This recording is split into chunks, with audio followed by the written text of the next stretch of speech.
ሰላም እጅጉን የተወደዳችሁና የተከበራችሁ የአሁን ስፖርት አድማጭ ተመልካቾቻችን እንደምን አደራችሁ። የዕለተ ሐሙስ የጧት ስፖርታዊ መረጃዎችን ከአሁን ስፖርት ይዘን መጥተናል። ትላንትና ከተሰሙ መረጃዎች መካከል እንግዲህ በአፍሪካ ምድር የአፍሪካ ምርጥ ተጫዋች፣ ምርጥ አሰልጣኝ እንዲሁም ሌሎችም ምርጫ ተደርገውም ነበር። እሱን በስፋት የምንመለከት ነው የሚሆነው። እንዲሁም ደግሞ በባህር ማዶ መረጃዎቻችን እንግዲህ ከማንቸስተር ዩናይትድ እስከ አርሰናል፣ ከማንቸስተር ሲቲ እስከ ሊቨርፑል፣ ከባርሴሎና እስከ ሪያል ማድሪድ በርካታ መረጃዎችን የምንመለከት ይሆናል።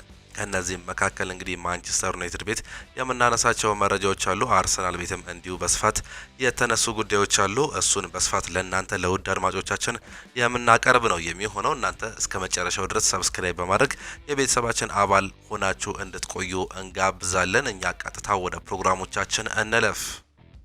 ያሲን ቡኖ የአመቱ ምርጥ ግብ ጠባቂ በመባልም ተመርጧል። የአፍሪካ የ2025 ምርጥ ግብ ጠባቂ በትላንትናው ሰዓት ላይ በሞሮኮ እየተካሄደ በሚገኘው የአመቱ ምርጥ ሽልማት ስነ ስርዓት ላይ ይፋም ተደርጎም ነበር። በዚህ መሰረት ሞሮካዊ የአል ሂላል ግብ ጠባቂ የአመቱ ምርጥ ግብ ጠባቂ በመባል እንግዲህ መመረጥም ችሏል። ያሲን ቡኖ አል ሂላልን ከተቀላቀለ ወዲህ ለሁለተኛ ጊዜ የካፍ ምርጥ ግብ ጠባቂ በመባል ሽልማት ማሸነፉንም ተመልክተናል። በሌላ ዘርፍ የአመቱ ምርጥ አሰልጣኝ በመሆን የኬፕ ቨርዴ አሰልጣኝ ቡቢስታ ማሸነፋቸውን ነው የተመለከትነው። ሌላኛው እንግዲህ የአፍሪካ ምርጥ ተጫዋች እንዲሁ ይፋ የተደረገ ሲሆን የአፍሪካ የ2025 የአመቱ ምርጥ እግር ኳስ ተጫዋች ትላንትና ይፋም ተደርጎም ነበር። በዚህም መሰረት ሞሮካዊ የፒኤስጂ የመስመር ተጫዋች የሆነው አሽራፍ ሀኪሚ የአፍሪካ የአመቱ ምርጥ ተጫዋች በመባል መመረጥም ችሏል። አሽራፍ ሀኪሚ በውድድር አመቱ እንግዲህ የአውሮፓ ሻምፒየንስ ሊግን፣ የፈረንሳይ ሊግ ዋንን፣ የፈረንሳይ ሱፐር ካፕ እንዲሁም ደግሞ የኮፓ ዴ ፍራንስን ዋንጫዎችን ማሳካቱ የሚታወስም ጉዳይ ነው። በተጨማሪም ሞሮኮ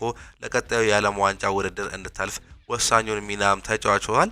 አሽራፍ ሀኪሚ ሙስጣፋ ሀጂ ከ27 ዓመታት በፊት ካሸነፈ በኋላ የአፍሪካ ምርጥ ተጫዋች ሽልማትን ያሸነፈ የመጀመሪያው ሞሮካዊ ተጫዋች መሆንም ችሏል። አሽራፍ ሀኪሚ ከሽልማቱ በኋላ ይህ ለኔ ትልቅ ክብር ነው፣ አስደስቶኛል፣ ክብሩን ፈጣሪ ይውሰድ ሲል ነው እንዲሁ መግለጽም የቻለው። አክሎም ቀጣይ የአፍሪካ ዋንጫን ለማሸነፍ የቻለውን ሁሉ እናደርጋለን በማለት መናገሩንም ነው እንዲሁ መመልከትም የቻለው። አሽራፍ ሀኪሚ እንግዲህ አምና በባላንዶር እጩዎች ውስጥ የነበረም ተጫዋች እንደነበር እንዲሁ ተመልክተም ነበር። እንዲሁ ፒኤስጂ ቤት እንግዲህ አይነኬ ከሚባሉ ተጫዋቾች መካከል አንደኛው እንደነበር እናስታውሳለን። እጅግ በጣም አስገራሚ ጊዜን ማሳለፍ የቻለም ተጫዋች ነው። በዚህ አመትም እንግዲህ ጥሩ እንቅስቃሴ እያሳየም ነበር። በአሁኑ ሰዓት ላይ ጉዳት እስኪያስተናግድ ድረስ በባየር ሙኒኩ ጨዋታ እንግዲህ ከባድ ጉዳት አስተናግዶ ተቀይሮ መውጣቱንም እንዲሁ ተመልክተንም ነበር። ያሲን ቡኖ የአመቱ ምርጥ በረኛ ሲሆን የአመቱ ምርጥ ተጫዋች ደግሞ አሽራፍ ሀኪሚ በመሆን እንግዲህ ማሸነፋቸውንም ተመለከትን።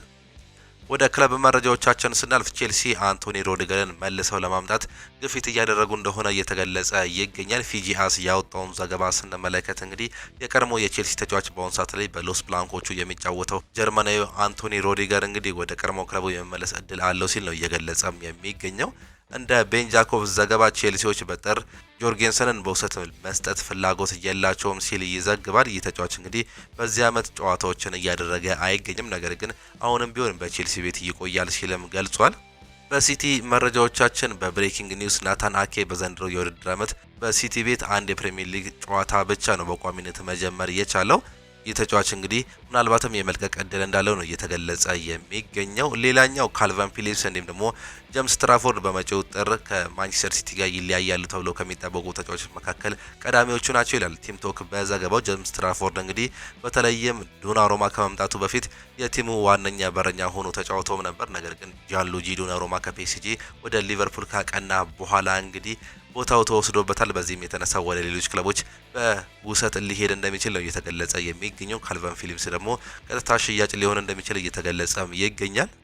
ሊቨርፑል አንቷን ሴሜኒዮን ለማስፈረምም ይፈልጋል። የመርሲሳይዶ ክለብ ሊቨርፑል አንቷን ሴሜኒዮን ከበርንሞዝ ለማስፈረም በማጤን ላይ መሆናቸው ነው የተዘገበው። ሊቨርፑል ከበርንሞዝ ጥሩ ግንኙነት እንዳላቸው ሲገለጽ ተጫዋቹን የማስፈረም ፍላጎት እንዳላቸውም ተዘግቧል። የአንቷን ሴሜኒዮ ውል ማፍረሻ በጥር 65 ሚሊዮን ፓውንድ እንዲሁም ክረምት ላይ ደግሞ 55 ሚሊዮን ፓውንድ እንደሚሆን ነው የሚገለጸው። ማንቸስተር ዩናይትድ እንዲሁም ቶተናም በበኩላቸው ባለፈው ክረምት ተጫዋቹን ለማስፈረም በርንማውዝን ሲያነጋግሩ እንደነበረም ይታወቃል። በሌላ በኩል ሊቨርፑል የኢብራሂማ ኮናቴን ውሳኔ በመጠባበቅ ላይ መሆናቸው ነው የተገለጸው። ኮናቴ በቀጣይ የሚቀርብለትን ውል ለመፈረም ወይም በነፃ ሊቨርፑልን ለመልቀቅ ውሳኔ እንደሚወስን ይዘገባል ሲል ፋብሪዚዮ ሮማኖ እየገለጸም ይገኛል። የእነዚህ ተጫዋቾች ጉዳይ አሁንም በሊቨርፑል ጉዳይ ያልተጠናቀቀም ጉዳይ ነው። አንቷን ሴሜኒዮ በእንግሊዝ ፕሪሚየር ሊግ እንግዲህ በርካቶቹ የሚፈልጉት ተጫዋች እንደሆነ ከዚህ በፊትም ተመልክተንም ነበር።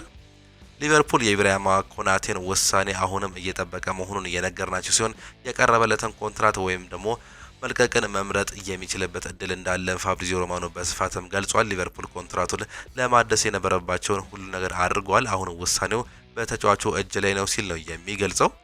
ሌላኛው ቪኒሲየስ ጁኒየር ከጃቪ አሎንሶ ጋር ያለውን ግንኙነት መቀነሱን ተከትሎ ሊቨርፑል የ100 ሚሊዮን ፓውንድ ዋጋ ያለውን የዝውውር ጥያቄ ለማቅረብ እያሰበ ነው ሲል ፊጂአስ ያወጣው መረጃም አመላክቷል። ቪኒሲየስ ጁኒየር በግራ ክንፍ ስፍራ ላይ ጥሩ ተጫዋች ሲሆን ለሊቨርፑል ሚዛኑን ከመጠበቅ ባለፈ ተጨማሪ የማጥቃት አማራጮችን ይሰጣል ተብሎ ይጠበቃል ሲልም ይገልጻል። በዚህ ዓመት በተለይም በኤል ክላሲኮ ጨዋታ ላይ እንግዲህ ተቀይሮ መውጣቱን ተከትሎ ከዣቪ አሎንሶ ጋር ያለውን ነገር ያሻከረው ቪኒሲየስ ጁኒየር በሌሎች ክለቦች እየተመለከቱትም ይገኛሉ። ነገር ግን በስተመጨረሻውን አብረን የምንመለከት ይሆናል።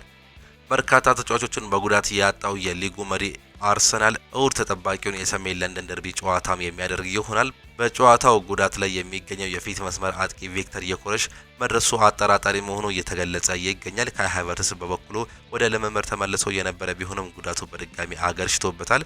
መድፈኞቹ ብራዚላዊ ተጫዋች ጋብሪኤል ጂሰስ ወደ ሙሉ አካል ብቃቱ እንደሚመለስ እንደሚጠብቁ ነው የተገለጸው። ይህንንም ተከትሎ አርሰናል በሰሜን ለንደን ደርቢ ጨዋታ ሚኬል ሜሪኖን ወደፊት አጥቂነት ሊጠቀም እንደሚችል እየተገለጸ ይገኛል። ሚኬል ሜሪኖ ባለፈው የውድድር ዓመት መጨረሻ በተመሳሳይ ሚና ተሰልፎ ኃላፊነቱን በሚገባ ሲወጣ እንደነበር ይታወሳል። ምናልባትም በሰሜን ለንደን ደርቢ ጨዋታ እንግዲህ በፍሬምሬስ በሚደረገው ጨዋታ ላይ ይህንኑ ሚና ይዞ ይጫወታል ተብሎ እየተጠበቀም ይገኛል።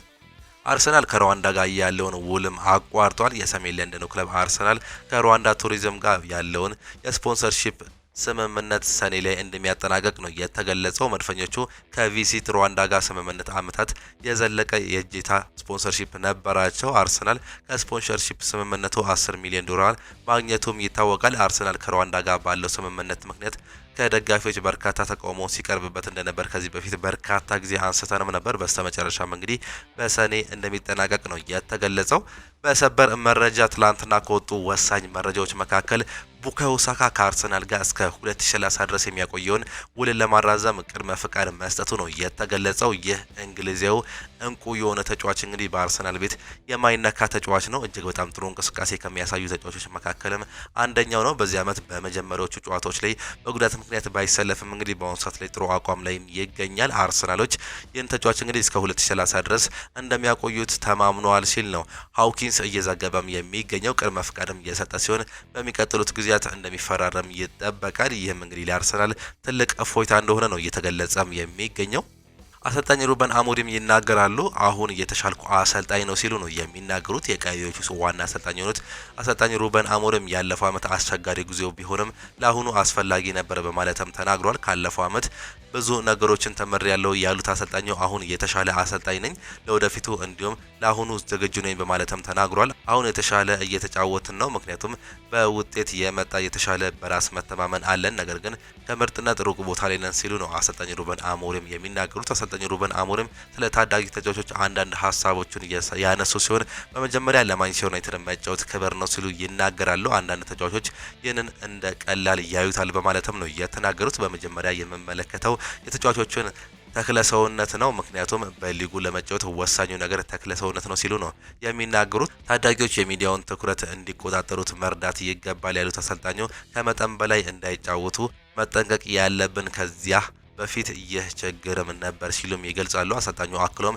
በስተመጨረሻ ከታዳጊ ተጫዋቾች የሚፈልገውን ወሳኝ ነገር እንዲሁም ተሰጥቶ የስራ ስነ ምግባር እፈልጋለሁ ሲሉ ሀሳባቸውን መግለጻቸውን በትላንትናው ዕለትም ተመለከትን። አሰልጣኝ ሩበን አሞሪም እንግዲህ ሲናገሩ የብዙዎች አፍን ነበር ያዘጋው ሲሉም እንዲሁ ገልጾታል። አሰልጣኝ ሩበን አሞሪም ሰር ጂም ራትክሊፍ በይፋ ወጥተው በቃለ ምልልስ ወቅት እሱን ስለመደገፍ ሲጠየቁ ይህንን ብለውም ነበር። ካስታወሳቸው ሰር ጂም ራትክሊፍ ያንን ቃለ መጠይቅ በመስጠቱ የብዙዎችን አፍ ነበር ያዘጋው፣ ያ ብዙዎቹን ነገር እንዲረጋጉ አድርጓል ሲሉ እንዲሁ አሰልጣኙም ይናገራሉ። በቡድኑ ዙሪያ የነበሩ ድምጾች ሙሉ እንዲቀየሩ ነው ያደረገው። ያ ለቡድኑ በጣም አስፈላጊ ነበረም።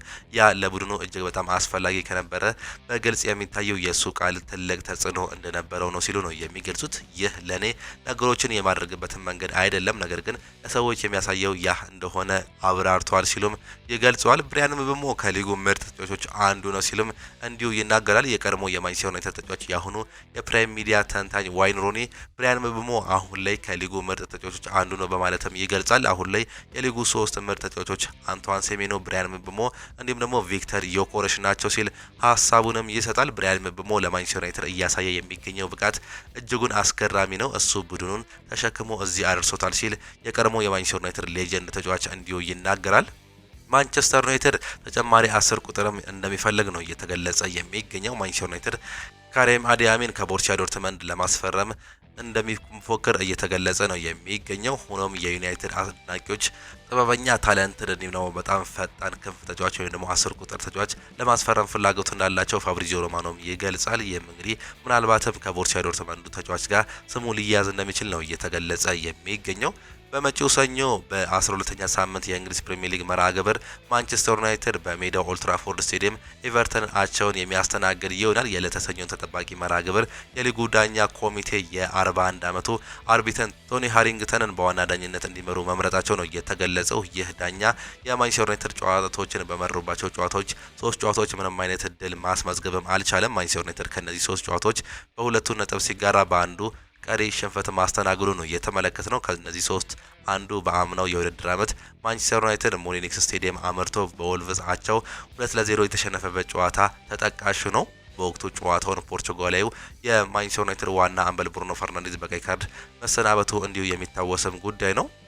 ኤደር ሚሊታኦ ለሳምንታት ከሜዳ እንደሚርቅም እየተገለጸ ይገኛል። የሪያል ማድሪዱ ብራዚላዊ የኋላ መስመር ተጫዋች ሄዶ ኤደር ሚሊታኦ ከትላንት በስቲያ ምሽት ጉዳት እንዳጋጠመውም ይታወቃል። አሁን ላይ ኤደር ሚሊታኦ በቀኝ እግሩ ላይ የጡንቻ ጉዳት እንዳጋጠመው መታወቁም ተገልጿል። ይህንንም ተከትሎ ኤደር ሚሊታኦ ከ2 እስከ 3 ሳምንታት ከሜዳ እንደሚርቅ ነው የተገለጸው። ሚሊታኦ በሪያል ማድሪድ ቀጣይ ጨዋታዎች ከኤልቼ፣ ከኦሎምፒያኮስ እንዲሁም ከጂሮናና ከአትሌቲኮ ቢልባኦ ጋር የሚያደርጓቸውን ጨዋታዎች ያመልጡታል ተብሎም ይጠበቃል።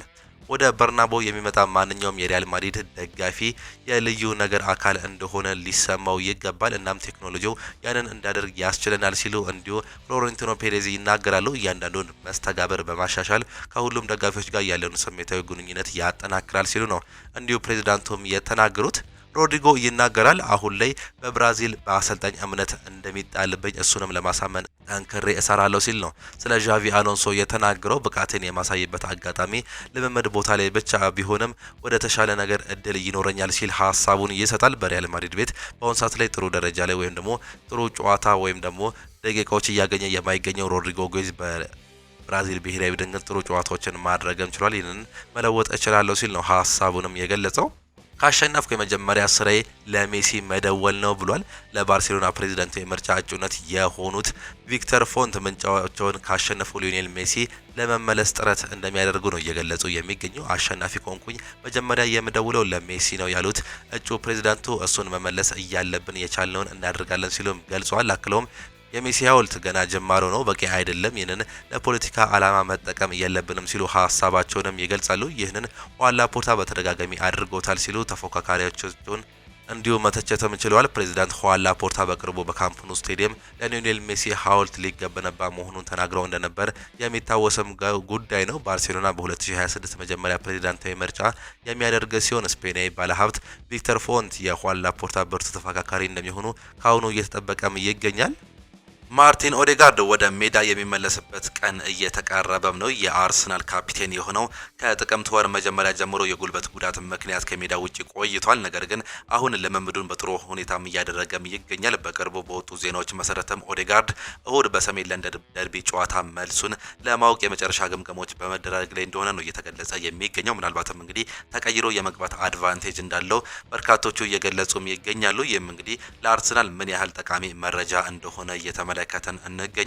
ሌላኛው አርሰናል ለብራዚላዊ የሪያል ማድሪድ ተጫዋች ሮድሪጎ ጎዝ የዝውውር ጥያቄ ሊያቀርብ መሆኑ መረጃዎች ያሳያሉ። አርሰናል ለዝውውሩም 60 ሚሊዮን ፓውንድ እንዲሁም እየታየ የሚጨመር 20 ሚሊዮን ፓውንድ ለማቅረብ እየተዘጋጁ መሆኑ ነው እየተዘገበ የሚገኘው። ባለፈው ክረምት እንግዲህ በተለይም ኤብሬቼ ኤዜን ከማስፈረማቸው በፊት ስማቸው ከዚህ ተጫዋች ጋር ተያይዞም ነበር። በአሁኑ ሰዓት ላይ በጥር አሊያም በክረምት የዝውውር መስኮት እንግዲህ ዳግም ሊሞክሩም ይችላሉ። ይህ ብራዚላዊ የ24 ዓመት ተጫዋች እንግዲህ በተለይም በአሰልጣኝ ዣቪ አሎንሶ ስር የመጫወቻ ጊዜ አለማግኘቱን ተከትሎ የመውልቀቅ እድሉ ሰፊ ነው እየተባለም ይገኛል። ይህንንም ተከትሎ የእንግሊዝ ክለቦች የግላቸው ለማድረግ እየጣሩም ይገኛሉ። ሌላኛው እንግዲህ የሰሜን ለንደን ክለብ የሆነው ቶተናምም የዚህ ተጫዋች ፈላጊ መሆኑ ነው ከዚህ በፊትም የተገለጸው። አርሰናል ይህንን እድል ሊሞክር ይችላል እየተባለም ይገኛል። በዝውውር መስኮቱ የግሎባል ሶከር ሽልማት እጩዎች ይፋም ተደርጓል። በአሰልጣኝ ቦታ ላይ እንግዲህ አሰልጣኝ ሚኬል አርቴታ በአርሰናል በኩል የታጨ ሲሆን በአጥቂ ቦታ ላይ ቪክተር ዮኬሬሽ እንዲሁም ደግሞ ቡካዮ ሳካም ታጭተዋል። እንዲሁም ደግሞ በአማካይ ቦታ ላይ ዲክላን ራይስ እንዲሁም ካፕቴን ማርቲን ኦዴጋርድ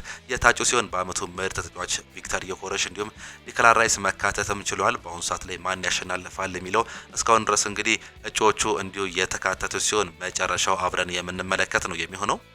ሴኔ ሎመንስ ባለፉት 5 ጨዋታዎች ከተሞከሩበት 21 ሙከሮች 14ቱን ማዳንም ችሏል። ይህም በመቶኛ ሲገለጽ እንግዲህ ወጣቱ ግብ ጠባቂ 66.67 የኳስ የማዳን ንጻሬ እንዳለው ነው እየተገለጸ የሚገኘው። የተጫዋች በትላንትናው ዕለት እንግዲህ ለሀገሩ የመጀመሪያ ጨዋታውን ባደረገበት ጨዋታ ምንም አይነት ጎል ሳይቆጠርበትም ወጥቷል። 7-0 ባሸነፉበትም ጨዋታም ይህም እንግዲህ ለሱ ምን ያህል ደስታ እንደሰጠው እንግዲህ ገልጾም ነበር።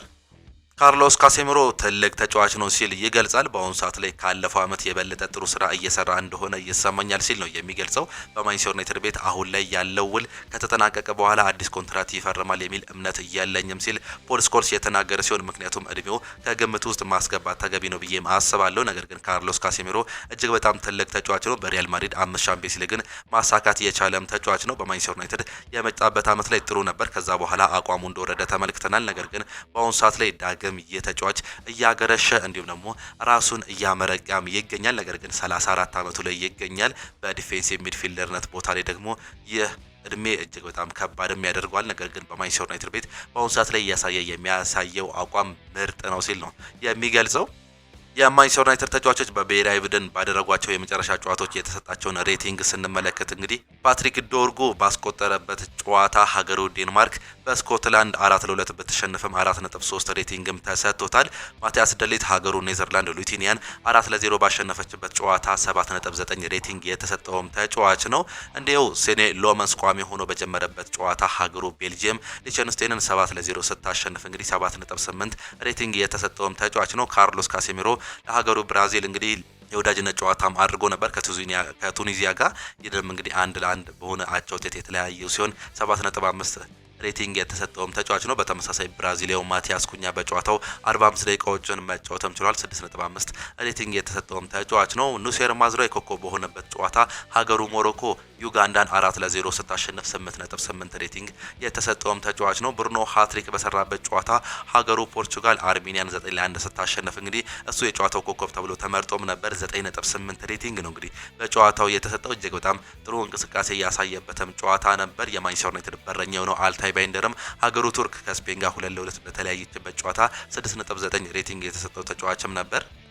የአፍሪካ ዋንጫ ሊጀመር 32 ቀናት ብቻም ቀርተውታል። በፈረንጆቹ ቀናት አቆጣጠር ከዲሴምበር 24 እስከ ጃንዋሪ 18 ድረስ የሚደረግ ነው የሚሆነው። የማንቸስተር ዩናይትድ አማድ ዲያሎ፣ ኑሴር ማዝሬ እንዲሁም ደግሞ ብሪያን ምቤሞ ለአንድ ወር ያክል የሚያጡም ነው የሚሆኑት። በእነዚህ ጊዜያት ማንቸስተር ሲቲን እንዲሁም ደግሞ አርሰናልን ወሳኝ ጨዋታ ላይ የማይገኙ ተጫዋቾች ሊሆኑ እንደሚችሉ ነው እየተገለጸ የሚገኘው። እስከ ፍጻሜው የሚሄዱ ከሆነ እነዚህ ተጫዋቾች ለአንድ ወር ያክል ለማንቸስተር ዩናይትድ ግልጋሎትም አይሰጡም።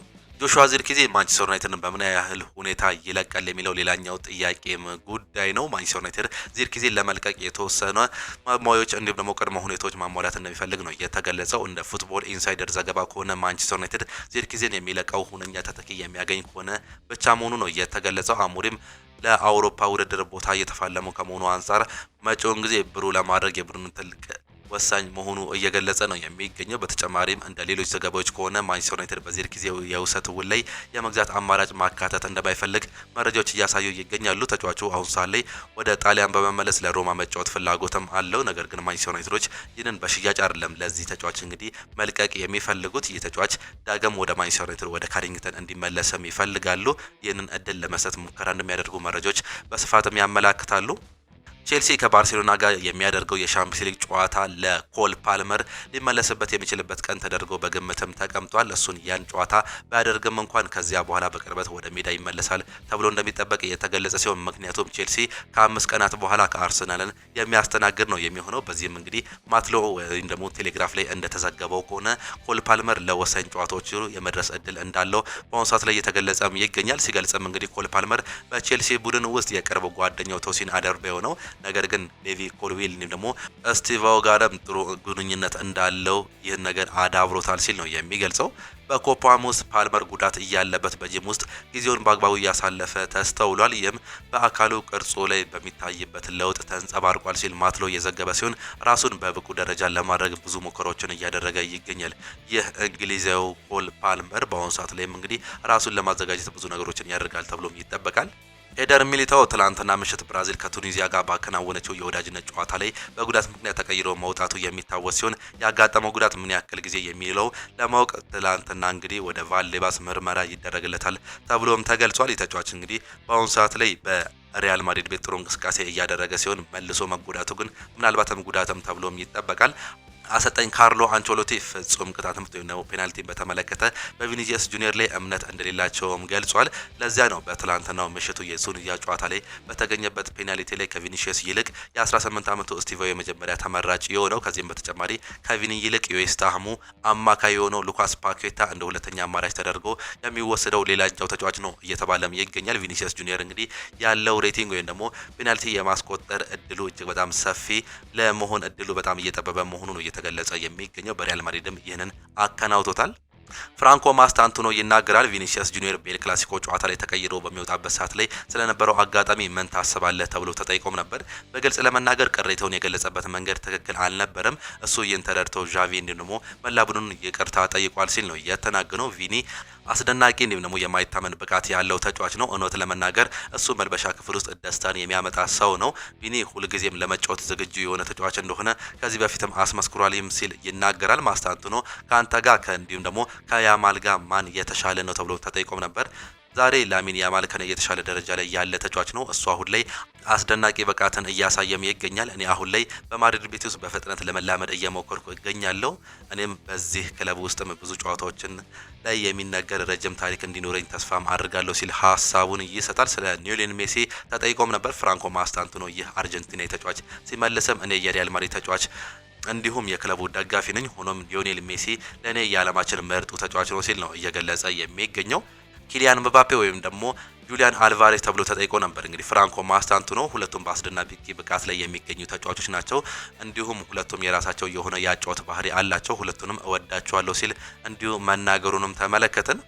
ትራምፕ ይናገራል። ልጄ የሮናልዶ አድናቂ ነው ሲል ነው የተናገሩት። ፖርቹጋላዊ ኮከብ ክሪስቲያኖ ሮናልዶ ትላንትና በአሜሪካ ነጩ ቤተ መንግስት ተገኝቶ ከፕሬዚዳንት ዶናልድ ትራምፕ ጋር ተገናኝቶም ነበር። በቤተ መንግስቱ በተዘጋጀው እራት ግብዣ ላይ ንግግር ያደረጉት ፕሬዚዳንት ዶናልድ ትራምፕ ሮናልዶ እንኳን ደህና መጣህ ልል እወዳለሁ ሲሉ ነው የገለጹት። ልጄ ባሮን የሮናልዶ ትልቅ አድናቂ ነው ያሉት ትራምፕ እንግዲህ አሁን እሱን ከአንተ ጋር ስላስተዋወቅኩት አባቱን የበለጠ ያከብራል ብዬ አስባለሁ ሲሉ እንዲሁ ተናግሯል። አክሎም እዚህ ስለተገኘ በጣም አመሰግናለሁ፣ ይህ ትልቅ ክብር ነው ሲሉም እንዲሁ ተደምጧል። ቱዌል ከአርኖልድ እንዲሁም ደግሞ ኳንሳ ማንን ይመርጣሉ ተብሎ ተጠይቆም ነበር። የእንግሊዝ ብሔራዊ ቡድን አሰልጣኝ የሆኑት ቶማስ ቱዌል በቀጣዩ ዓለም ዋንጫ በቀይ መስመር ቦታ ላይ ለኳንሳ ቅድሚያ እንደሚሰጡ ማሳወቃቸው ነው የተገለጸው። ጃረል ኳንሳ ከ21 ዓመት በታች የአውሮፓ ዋንጫን ጨምሮ ለባየር ሌቨርኩሰን እያንዳንዱን ደቂቃዎችን ተጫውቷል ሲሉ ቶማስ ቱዌል የገለጹ ሲሆን አሰልጣኙ አክሎም አሁን ባለው ሁኔታ ለኛ ጃለል ኳንሳ ከትሬንት አሌክሳንደር አርኖልድ ትንሽ የተሻለ ይበልጣል ሲሉም ገልጿል። የአሰልጣኙን